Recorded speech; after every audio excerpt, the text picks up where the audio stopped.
നോക്കാം വിശദമായി തന്നെ. ക്രൈസ്തവ സ്ഥാപനങ്ങളെ ലക്ഷ്യം വെച്ചുള്ള തീവ്രവാദ അജണ്ടകൾ വിലപ്പോവില്ലെന്ന് CBCI. യൂണിഫോമിന്റെ പേരിൽ നടപ്പിലാക്കാൻ ശ്രമിച്ചത് സംഘടിത തീവ്രവാദമെന്ന് Catholic bishop conference of India laity council secretary chevalier BC Sebastian പറഞ്ഞു. ഹിജാബ് വിവാദത്തിൽ വിദ്യാഭ്യാസ വകുപ്പ് ഡെപ്യൂട്ടി ഡയറക്ടർ അന്വേഷണം നടത്തി വിവരങ്ങൾ നൽകാനാണ് വിദ്യാഭ്യാസ വകുപ്പിന്റെ നിർദ്ദേശം. ഹൈക്കോടതിയുടെ നിർദ്ദേശമനുസരിച്ച് സ്കൂളിന് പോലീസ് സംരക്ഷണവും നൽകിയിട്ടുണ്ട്.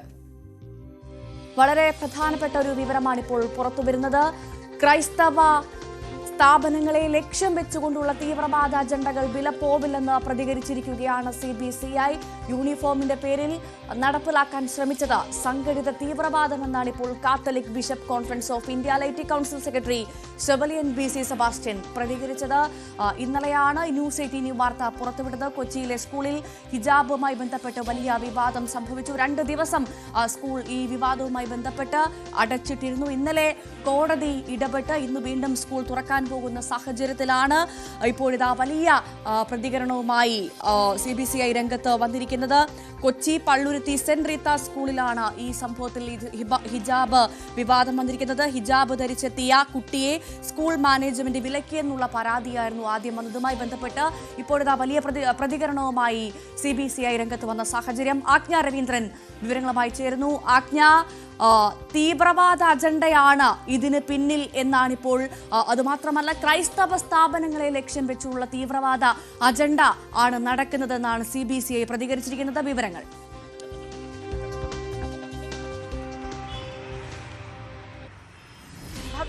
ഇത്തരം അതായത് വിദ്യാഭ്യാസ സ്ഥാപനങ്ങൾ ലക്ഷ്യം വെച്ചിട്ടുള്ള തീവ്രവാദ അജണ്ടകൾ അനുവദിച്ചു നൽകാനാകില്ലെന്നാണ് ഷെവലിയർ അഡ്വക്കേറ്റ് BC സെബാസ്റ്റ്യൻ വാർത്താക്കുറിപ്പിൽ അദ്ദേഹം പറഞ്ഞിരിക്കുന്നത്. അങ്ങനെയാണ് പ്രത്യേകിച്ചും ഇത്തരത്തിലുള്ള സ്ഥാപനങ്ങളിലേക്ക് കുഞ്ഞുങ്ങളിലേക്ക് തീവ്രവാദ അജണ്ടകൾ നടപ്പിലാക്കാനുള്ള ഒരു തരത്തിലുള്ള ശ്രമങ്ങൾ അനുവദിച്ചു നൽകില്ലെന്നാണ് Catholic bishop conference of India laity council സെക്രട്ടറിയാണ് അദ്ദേഹം ഷെവലിയർ അഡ്വക്കേറ്റ് BC സെബാസ്റ്റ്യൻ.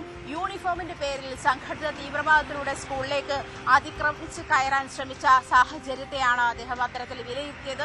ഇത്തരത്തിലുള്ള ഇടപെടലുകൾ പ്രത്യേകിച്ചും SDPIയുടെ നേതൃത്വത്തിൽ ഇത്തരത്തിലുള്ള ഇടപെടലുകൾ വ്യാപകമായി നടക്കുന്നുണ്ട് എന്നൊരു സൂചനയും കൂടി അദ്ദേഹം മുന്നോട്ട് വയ്ക്കുന്നുണ്ട്. ജനാധിപത്യ മതേതര സംവിധാനത്തിന് വിലങ്ങുതടിയാകുന്ന തരത്തിലാണ് ഇത്തരത്തിലുള്ള സംഘടനകളുടെ ഇടപെടലുകൾ ഉണ്ടാകുന്നത്. ഇത് ഇന്ത്യയുടെ തന്നെ രാജ്യത്തെ തന്നെ അനുവദിച്ചിരിക്കുന്ന മൗലിക അവകാശങ്ങളെ കൂടി ചോദ്യം ചെയ്യുന്ന സാഹചര്യമാണ്. പ്രത്യേകിച്ചും 2018 ഹൈക്കോടതിയിൽ ജസ്റ്റിസ് A. മുഹമ്മദ് മുഷ്താഖിന്റെ ഉത്തരവാണ് സ്കൂളുകൾക്ക് യൂണിഫോം ഉൾപ്പെടെയുള്ള കാര്യങ്ങൾ, അല്ലെങ്കിൽ സ്കൂളിന്റെ നിയമം എന്താണ് അത് സ്കൂളിന്റെ മാനേജ്മെന്റിന് തീരുമാനിക്കാമെന്നുള്ളത്. അത്തരത്തിലുള്ള ഹൈക്കോടതിയുടെ നിർദ്ദേശത്തെ കൂടി അതല്ല ലോ ആൻഡ് ഓർഡർ കൂടി വയലേറ്റ് ചെയ്തിട്ടുള്ള ഒരു രീതി കൂടിയാണ് ഇവരുടെ ഭാഗത്തു നിന്നും ഉണ്ടായിട്ടുള്ളത്. ഒരു കുട്ടിയെ മുൻനിർത്തി ഇതിലേക്ക് തീവ്രവാദം ഇമ്പോസ് ചെയ്യാനുള്ള അതല്ലെങ്കിൽ അത്തരം അജണ്ടകൾ നടപ്പിലാക്കാനുള്ള ശ്രമമാണ് ചില സംഘടനകൾ നടത്തുന്നതെന്നാണ് അദ്ദേഹം വാർത്താക്കുറിപ്പിലൂടെ അറിയിച്ചിരിക്കുന്നത്. അങ്ങനെയാണ്. അത് മാത്രമല്ല, വിദ്യാഭ്യാസ സ്ഥാപനങ്ങളുടെ യൂണിഫോം ഏതായിരിക്കണമെന്ന് ഒന്ന് തീരുമാനിക്കേണ്ടുന്ന ഉത്തരവാദിത്വവും അല്ലെങ്കിൽ അധികാരം സ്കൂൾ അധികൃതർക്കുണ്ട് എന്നും അദ്ദേഹം പറയുന്നുണ്ട്. അതുതന്നെയാണ് കോടതിയുടെ ഉത്തരവും. എന്തായാലും കഴിഞ്ഞ ദിവസം ഈ വിഷയത്തിൽ അടിയന്തരമായി കോടതി ഇടപെടുന്ന സാഹചര്യം കൂടി ഉണ്ടായിരുന്നു. ലോ ആൻഡ് ഓർഡർ നിലനിർത്തി അത് അനുസരിക്കുക എന്ന് തന്നെയാണ് കോടതി പറഞ്ഞിട്ടുള്ളത്. യൂണിഫോമിന്റെ കാര്യത്തിൽ സ്കൂളിന് തീരുമാനിക്കാമെന്നും സ്കൂൾ നിഷ്കർഷിക്കുന്ന യൂണിഫോം തന്നെ ധരിക്കണമെന്നുമാണ് പറഞ്ഞത്. അതേസമയം വിദ്യാഭ്യാസ മന്ത്രി ഈ വിഷയത്തിൽ യൂണിഫോം മറയ്ക്കുന്ന തരത്തിലുള്ള ഒരു തരത്തിലുള്ള വേഷവിധാന രീതികളും അനുവദനീയമല്ലെന്നും വിദ്യാഭ്യാസ മന്ത്രി പറഞ്ഞു. പക്ഷേ വിദ്യാഭ്യാസ മന്ത്രി പറയുമ്പോൾ സ്കൂൾ മാനേജ്മെന്റിന് കൂടി വിമർശനമുണ്ടായിരുന്നു. അദ്ദേഹം പറഞ്ഞത് ഇങ്ങനെയാണ്: സ്കൂൾ മാനേജ്മെന്റിന് കുറച്ചുകൂടി വിഷയത്തിൽ പക്വത കാണിക്കണം. അതായത് കുട്ടിയെ മാനസിക പീഡനത്തിന് ഇരയാക്കി എന്ന പാരന്റ്സിന്റെ പരാതി അദ്ദേഹത്തിന് മുന്നിലുണ്ട്. മുഖ്യമന്ത്രിക്ക് ആ പരാതി നിലനിൽക്കുന്നുണ്ട്. ആ ഒരു സാഹചര്യം കൂടി കണക്കിലെടുത്താവും അദ്ദേഹം അത്തരത്തിലൊരു പ്രസ്താവന കൂടി നടത്തിയത് എന്ന് വേണം പറയാൻ. പ്രത്യേകിച്ചും സ്കൂൾ മാനേജ്മെന്റ് ഈ വിഷയത്തിൽ അപക്വമായ തീരുമാനങ്ങൾ അല്ലെങ്കിൽ നിലപാടുകൾ കൈക്കൊള്ളും. ആജ്ഞ, ഇന്നലെ തന്നെ കന്യാസ്ത്രീകൾ നടത്തുന്ന സ്കൂളാണ്. ആ സ്കൂളിൽ ഇത്തരത്തിൽ ഹിജാബുമായി ബന്ധപ്പെട്ട ഒരു വിവാദം, അതെന്താണ് ഉദ്ദേശിക്കുന്നത്, അതിന്റെ മറവിൽ എന്താണ് ഉദ്ദേശിക്കുന്നത്, എന്താണ് അജണ്ട എന്നുള്ളൊരു ചോദ്യം ഇന്നലെ തന്നെ ഉയർന്നു വന്നിരുന്നു. ആ സാഹചര്യത്തിലാണ് ഇപ്പോൾ ഇത് തീവ്രവാദ അജണ്ടയാണ്, ക്രൈസ്തവ സ്ഥാപനങ്ങളെ തകർക്കാൻ ലക്ഷ്യം വെച്ചുകൊണ്ട് നടത്തുന്ന അജണ്ടയാണ് എന്ന് പറഞ്ഞുകൊണ്ട് CBCI തന്നെ രംഗത്ത് വന്ന സാഹചര്യം. അപ്പോൾ പോലും പ്രധാനപ്പെട്ട കാര്യം, ഈ കന്യാസ്ത്രീകൾ നടത്തുന്ന ഈ സ്കൂളിൽ ഇത്തരത്തിലൊരു വിഷയം നടന്നിട്ട് എന്തുകൊണ്ട് ജനപ്രതിനിധികൾ ഇടപെട്ടില്ലെന്നൊരു പ്രധാനപ്പെട്ട ചോദ്യമുണ്ടായിരുന്നു. ആ ചോദ്യത്തിന് ഉത്തരമുണ്ടോ? ഹൈബി പോലുള്ള ഏതെങ്കിലും ജനപ്രതിനിധികൾ ഈ വിഷയത്തിൽ പ്രതികരിക്കാൻ തയ്യാറായിട്ടുണ്ടോ? ആജ്ഞ.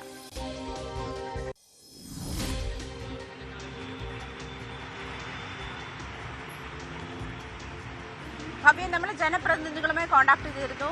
അവരാരും ഇപ്പോൾ സ്ഥലത്തില്ല. മാത്രമല്ല ഫോൺ അറ്റൻഡ് ചെയ്യുന്ന സാഹചര്യം ഉണ്ടായില്ല. ഇന്നലെ മുതൽ അവരെ കോൺടാക്ട് ചെയ്യാൻ ശ്രമിക്കുന്നുണ്ട്. പക്ഷേ ഇതുമായി ബന്ധപ്പെട്ട റെസ്പോൺസ് ഒന്നും അവരുടെ ഭാഗത്തുനിന്നും ഇതുവരെ ഉണ്ടായിട്ടില്ല. അതേസമയം ഭവ്യ സൂചിപ്പിച്ചതുപോലെ തന്നെ ഈ വിഷയത്തിൽ അടിയന്തര ഇടപെടൽ നടത്തിയിട്ടുള്ളത് വിദ്യാഭ്യാസ വകുപ്പ് ഹൈക്കോടതിയുമാണ്. ഒരുപക്ഷെ ഹൈക്കോടതി അത്തരത്തിലൊരു ഇടപെടൽ ക്ലാരിറ്റി വരുത്തിയത് കൊണ്ടായിരിക്കാം കൂടുതൽ റിയാക്ഷൻ നിൽക്കാത്തത് എന്ന് എനിക്ക് തോന്നുന്നു. കാരണം ഹൈക്കോടതി തന്നെ കൃത്യമായി ഈ വിഷയത്തിൽ പറഞ്ഞിട്ടുണ്ട്. ഇത് മാത്രമല്ല, 2018 കേരള ഹൈക്കോടതിയുടെ വിധി മാത്രമല്ല, 2022 കർണാടക ഹൈക്കോടതി സമാനമായ വിധി മുന്നോട്ട് വെക്കുന്നതുണ്ടായി. അതായത് പ്രത്യേകിച്ചും സ്കൂളുകളിൽ യൂണിഫോം എന്ന് പറയുന്ന ഒരു സാഹചര്യം തന്നെ അതിന്റെ ഐക്യത, അതായത് കുട്ടികളുടെ ഇടയിലുള്ള ഒരു സമത്വം നിലനിർത്തുക എന്നുള്ള ഒരു ഉദ്ദേശത്തോടു കൂടിയാണ്. അതേസമയം കന്യാസ്ത്രീകളുടെ സ്കൂളുകളിൽ ആണ് അതായത് അവരുടെ മാനേജ്മെന്റ് ക്രിസ്ത്യൻ മാനേജ്മെന്റ് ആണ് കന്യാസ്ത്രീകൾ അധ്യാപികമാരായ സ്കൂളുകളിൽ അവരുടെ ശിരോവസ്ത്രം അല്ലെങ്കിൽ അവരുടെ മതവസ്ത്രങ്ങൾ ധരിക്കാൻ അധ്യാപികമാർക്ക് ഈ പ്രശ്നമുണ്ടോ എന്നുള്ള ചോദ്യങ്ങൾ വിവിധ ഭാഗങ്ങളിൽ നിന്ന് ഉയരുന്നുണ്ട്. ചന്ദനക്കുറി അനുവദിക്കുമോ, അതല്ലെങ്കിൽ ALS ഉൾപ്പെടെയുള്ള കാര്യങ്ങൾ അനുവദിക്കുമോ? ഇത് വിദ്യാർത്ഥികളിൽ മാത്രം ഇമ്പോസ് ചെയ്യപ്പെടുന്ന ഒരു സാഹചര്യം എങ്ങനെയാണ്? അധ്യാപികമാർക്ക് ഈ പറയുന്ന ഈ പരിധികളൊന്നുമില്ലേ എന്നുള്ള ചോദ്യങ്ങളും വിമർശനങ്ങളുമുണ്ട്. വളരെ ശക്തമായ വിമർശനങ്ങളുമുണ്ട്. എന്നിരുന്നാൽ പോലും സ്കൂൾ യൂണിഫോമിന്റെ കാര്യത്തിൽ, പ്രത്യേകിച്ചും വിദ്യാഭ്യാസം കുട്ടികളുടെ കാര്യത്തിൽ ഇത്തരത്തിലൊരു നിയമം, പ്രത്യേകിച്ചും മൈനർ ആയിട്ടുള്ള ആളുകളുടെ കാര്യത്തിൽ ഇത്തരത്തിലൊരു നിയമം കോടതി മുന്നോട്ട് വെച്ചിട്ടുണ്ട്. അവർക്ക് ഇക്വാലിറ്റി എന്ന് പറയുന്ന ഒരു സാഹചര്യത്തിലേക്ക് പോകുന്നതിന് വേണ്ടിയിട്ടാണ്, അതല്ലെങ്കിൽ അത് നിലനിർത്തുന്നതിന് വേണ്ടിയിട്ടാണ് ഇത്തരത്തിലുള്ള നിർദ്ദേശങ്ങൾ കോടതി വെച്ചിട്ടുള്ളത്. അത് സ്കൂൾ മാനേജ്മെന്റ് യൂണിഫോം ഉൾപ്പെടെയുള്ള കാര്യങ്ങൾ തീരുമാനിക്കാൻ, പ്രത്യേകിച്ചും യൂണിഫോമിന്റെ കാര്യത്തിൽ വരുമ്പോൾ ഇവിടെ ശിരോവസ്ത്രം ധരിച്ച് പ്രശ്നമാകുന്നത്. യൂണിഫോമിന്റെ കാര്യത്തിൽ ഹെയർ സ്റ്റൈൽ എങ്ങനെ വേണമെന്നും സ്കൂൾ നിഷ്കർഷിച്ചിട്ടുണ്ട്. അത് ഈ ശിരോവസ്ത്രം ധരിക്കുമ്പോൾ അത് മറഞ്ഞു പോകുന്നു എന്ന് തന്നെയാണ്. അത് തന്നെയാണ് കോടതിയുടെ ഇന്നലത്തെ ഉത്തരവ് സ്കൂളിന് അനുകൂലമായതുകൊണ്ട് തന്നെ ഈ ഹിജാബ് വേണമെന്ന് വാദിക്കുന്ന സംഘടനകൾ സ്കൂളിലേക്ക് പ്രതിഷേധവുമായി എത്താനുള്ള സാധ്യത ഉണ്ടായിരിക്കില്ല, അല്ലേ?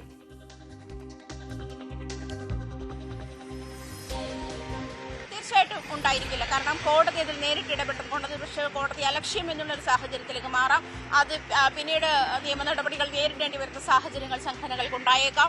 അങ്ങനത്തെ ഒരു സാഹചര്യത്തിൽ മാത്രമല്ല, ഞാൻ ഇന്നലെ സംസാരിച്ചപ്പോൾ ഈ കുട്ടിയുടെ പാരന്റ്സിന് തന്നെ ഇത് മറ്റാരോ പറഞ്ഞു കൊടുത്ത് ചെയ്യിപ്പിക്കുന്നത് പോലെ ഉണ്ടായിരുന്നു. കാരണം അവർ വളരെ വ്യക്തമായിട്ട് അവർക്ക് ക്ലാരിറ്റി ഇല്ല. അതല്ലെങ്കിൽ കോടതി ഇത്തരത്തിൽ ഇടപെടൽ നടത്തി, അതല്ലെങ്കിൽ ഇതുമായി നിങ്ങൾക്ക് നിയമപരമായി മുന്നോട്ട് പോകാനാകില്ല എന്ന് പറയുമ്പോഴും അവർക്ക് അതൊരു ക്ലാരിറ്റി ഇല്ല. പക്ഷേ അതേസമയം കുട്ടിയെ മാനസികമായി പീഡിപ്പിച്ചു, ഇതിന്റെ കാര്യത്തിൽ മറ്റു കുട്ടികളുടെ മുന്നിൽ വെച്ച് പരസ്യമായി ഇൻസൾട്ട് ചെയ്തു തുടങ്ങിയ കാര്യങ്ങൾക്കൊക്കെ അധ്യാപികമാർക്കെതിരെ നടപടിയെടുക്കാൻ വിദ്യാഭ്യാസ വകുപ്പിന് കഴിയും. ആ ഒരു സാഹചര്യം കൂടി നിലനിൽക്കൊണ്ട് ആ പരാതി മുഖ്യമന്ത്രിയുടെയും വിദ്യാഭ്യാസ മന്ത്രിയുടെയും മുന്നിലുണ്ട്. ആ പരാതിയുടെ അടിസ്ഥാനത്തിൽ തന്നെയാണ് വിദ്യാഭ്യാസ മന്ത്രി കഴിഞ്ഞ ദിവസം സ്കൂൾ മാനേജ്മെന്റ് കുറച്ചുകൂടി സംയമനം പാലിക്കണമായിരുന്നു, അതല്ലെങ്കിൽ കുറച്ചുകൂടി പക്വത കാണിക്കണമായിരുന്നു എന്നൊരു പ്രസ്താവന കൂടി അദ്ദേഹം നടത്തിയ സാഹചര്യം കൂടി നിലനിൽക്കുന്നുണ്ട്. അതുകൂടി കണക്കിലെടുത്തിട്ട് ആയിരിക്കും ഒരുപക്ഷെ ഡെപ്യൂട്ടി ഡയറക്ടർ അദ്ദേഹത്തിന് ഇതിന്റെ അന്വേഷണം നടത്തി റിപ്പോർട്ട് സമർപ്പിക്കാൻ വിദ്യാഭ്യാസ മന്ത്രി ഉത്തരവിട്ടിട്ടുണ്ട്. അദ്ദേഹം ഒരുപക്ഷെ ഇന്ന് സ്കൂളിലെത്തിയേക്കാം. അതിന്റെ കാര്യത്തിൽ വ്യക്തത വന്നിട്ടില്ല, ഏത് സമയത്തെത്തും എന്നുള്ള കാര്യത്തിൽ വ്യക്തത വന്നിട്ടില്ല. ഇത് എന്തായാലും സ്കൂൾ തുറന്ന് പ്രവർത്തിക്കാനാണ് ഇന്നലെ ഹൈക്കോടതി ഉത്തരവിട്ടിരുന്നത്. പക്ഷേ 2 ദിവസത്തെ കൂടി കുട്ടികൾക്ക് സ്റ്റഡി ലീവ്, എക്സാം നടക്കുകയാണ്, സ്റ്റഡി ലീവ് എന്നുള്ള തരത്തിലേക്ക് അവധി കൊടുക്കുകയാണ് എന്നാണ് സ്കൂൾ മാനേജ്മെന്റിന്റെ നിലവിലത്തെ തീരുമാനം. അതായത് അതേസമയം പോലീസ് സംരക്ഷണം സ്കൂളിന് ആവശ്യമാണ്. എന്തായാലും നിലവിൽ പോലീസ് സംരക്ഷണം സ്കൂളിനുണ്ട്. ആ ഒരു സാഹചര്യം കൂടി കണക്കിലെടുത്ത് ഇന്ന് അങ്ങനെയാണോ സ്കൂൾ തുറക്കുന്നത്? പോലീസ് സംരക്ഷണയിലാണോ സ്കൂൾ തുറക്കുന്നത്? ആജ്ഞ,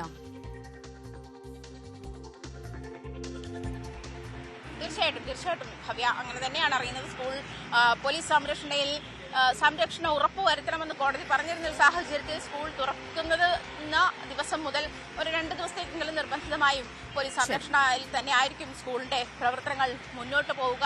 എന്തായാലും ഇത്തരത്തിലുള്ള അതായത് സംഘടിതമായി എത്തുന്ന ഒരു സാഹചര്യത്തിലേക്ക് കുട്ടികളെ എത്തുന്ന ഒരു സാഹചര്യം, പാരന്റ്സ് എത്തുന്ന ഒരു സാഹചര്യം കുട്ടികളുടെ വിഷയത്തിൽ, അതായത് 8ാം ക്ലാസ്സിൽ പഠിക്കുന്ന ഒരു കുട്ടിയാണ്, അത് ചിന്തിച്ച് തുടങ്ങുന്ന ഒരു പ്രായമായിട്ടേ ഉള്ളൂ. അത്തരമൊരു ഏജിലേക്ക് തന്നെ അതിലേക്ക് ഇത്തരത്തിൽ മതത്തിന്റെയോ അതല്ലെങ്കിൽ മറ്റൊരു സാഹചര്യത്തിന്റെയോ വിഷയങ്ങൾ ഇമ്പോസ് ചെയ്ത് വിടുന്നത് വളരെ മോശമാണെന്നുള്ള നിരീക്ഷണം തന്നെയാണ്. വളരെ അനാരോഗ്യകരമായിട്ടുള്ള ഒരു തോട്ട് തന്നെയാണ് എന്നുള്ള നിരീക്ഷണമാണ് വിവിധ ഭാഗങ്ങളിൽ നിന്നും വരുന്നത്. എന്തായാലും അടിയന്തരമായി വിഷയത്തിൽ കോടതി ഇടപെടുന്ന സാഹചര്യമുണ്ട്. വിദ്യാഭ്യാസ വകുപ്പും വിഷയത്തിൽ അടിയന്തരമായി ഇടപെട്ടിട്ടുണ്ട്. അതിന്റെ തുടർ നടപടികൾ ഉണ്ടാകും. ഇന്നലെ AEO സ്കൂളിലെത്തിയിട്ട് കുട്ടിയുടെയും പാരന്റ്സിന്റെയും മൊഴിയെടുക്കുന്ന സാഹചര്യം ഉണ്ടായിരുന്നു. അതിനുശേഷമാണ് കോടതി വിഷയം പരിഗണിച്ചത്.